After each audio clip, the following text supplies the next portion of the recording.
This is the Revoring Blackmist filter, kind of like a Tiffin Black Pro Mist that has a really interesting feature. The filters are segmented and are variable. So this can fit on anywhere between 67 and 82 millimeters without having the need of step-up rings. My question for this is twofold. One, is it any good as a filter? And two, who is it good for?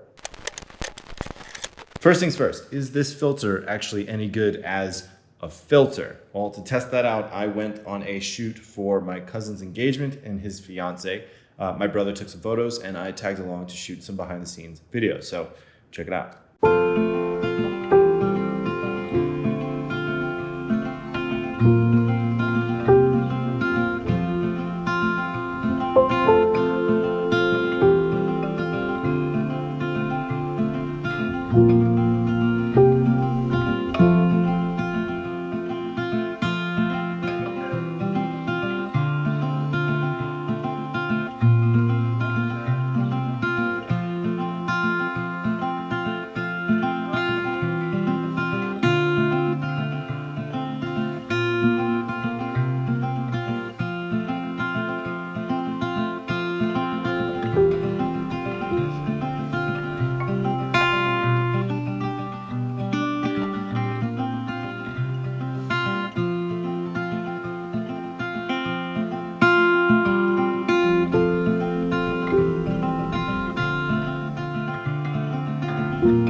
The main competitor to the H&Y Blackmist filter is Tiffin's Black Pro Mist filter. And I've used that one a lot. I didn't have one on hand to do A/B testing, but having used that filter a whole lot in the past, I can tell you that the two are comparable in their effect on the overall image. I would say that the H&Y version takes away a little bit more contrast, but it's very negligible, especially with these low levels, like with 1/4 and with Tiffin, you can get it down to 1/8. I have the 1/4 by H&Y. I'm sure that they will come out with both stronger and weaker variants of this, probably up to a full black mist filter. But 1/4 is definitely the most popular one that I've seen used. And it's certainly the one that I use the most as well. To be honest, this little guy, it's not really about the filter itself. Like the black mist filter is a very common diffusion filter for a lot of filmmakers and photographers to use with their content. This is more about the functionality of this product. Overall, the Revo ring operates as advertised. The filter threads are compressible down to 67 mil, which is like that. And they can go all the way up to 82, which is like that. And the way that it works is kind of clever. There's an inside ring on the inside of it that's very textured and easy to hold on to. And you grip the outside ring and you rotate the two, and it depresses the filter threads on the inside, like this. And this particular one allows you to go from 67 millimeters all the way up to 82 millimeters. I'm shooting on a lens with a 67 millimeter filter thread, so I can just pop this. Actually, you know what? I'm just gonna pop this on. So just press the filter like that. So now, just like that, I have a 1/4 black mist filter on my lens, and I didn't have to add a single step-up ring. And now I can just take it off really quick and put it on something else. So I can just like this, just take it off, just like that. And then, like this is an old vintage lens that I have. I have a step-up ring on here that goes to 82, so I can put a bunch of different ones on it. This fits 82, so I just take this, depress it down to 67, slap it on here. It expands to 82, and now it's on there. And it really is on there.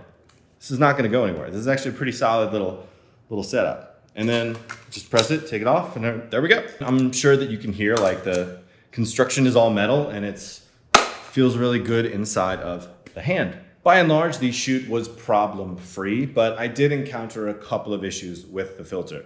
The biggest one was when I would depress the filter thread all the way down to 67 and put it on my 67 millimeter filter thread on this particular lens, it had a hard time expanding to actually link up to the filters on the actual lens itself. It took a little bit of wiggling, a little bit of like jostling around, and then it would release and expand and hold itself onto the lens. But that was an issue that I did encounter on a number of occasions with the Revo ring. In terms of downsides with the Revo ring, I think that there's three main ones that you would have to worry about. The first one is with the filter threads actually locking and not expanding, so they wouldn't actually lock onto whatever lens you put it on. And the second one is kind of a weird one.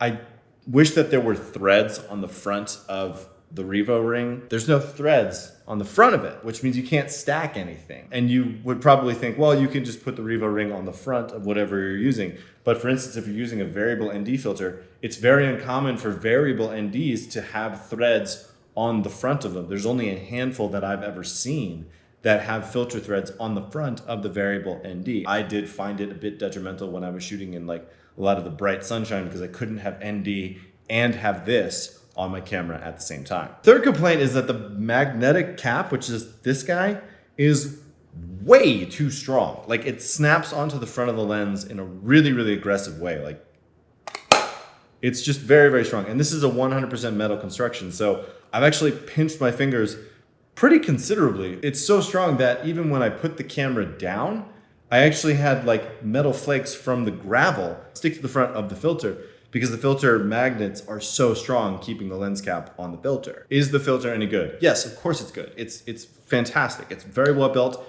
It does the job of a like a Blackmist filter exactly the way that you would want to do it. It's almost indistinguishable from Tiffin. But the bigger question about this filter is, who is this built for? The Blackmist Revo ring is basically built for anyone that shoots on a lot of prime lenses, and particularly people that shoot on prime lenses that don't have variable NDs that they use very often. And the reason I say that is because with people that shoot on zoom lenses, they're not changing lenses very often. So there's no need for a quick release filter for a shooter like that. So if you shoot on a lot of prime lenses, you don't shoot on a lot of zoom lenses, and you have some sort of other ND solution. For instance, a lot of cameras have built-in NDs that you can turn on inside of the actual camera body.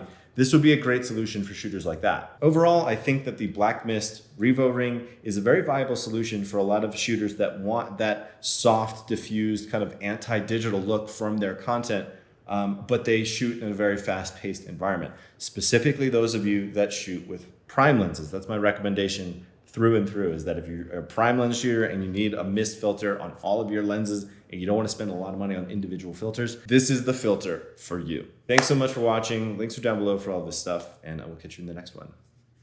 Peace. Buy the filter. Sorry about the janky mic setup. I don't have any of my filmmaking equipment because I just moved, which is going to be a whole nother story. That's also why it sounds like I'm in the middle of a tunnel. Super echoey in here. I have no furniture yet. So that video is coming soon. That is very entertaining.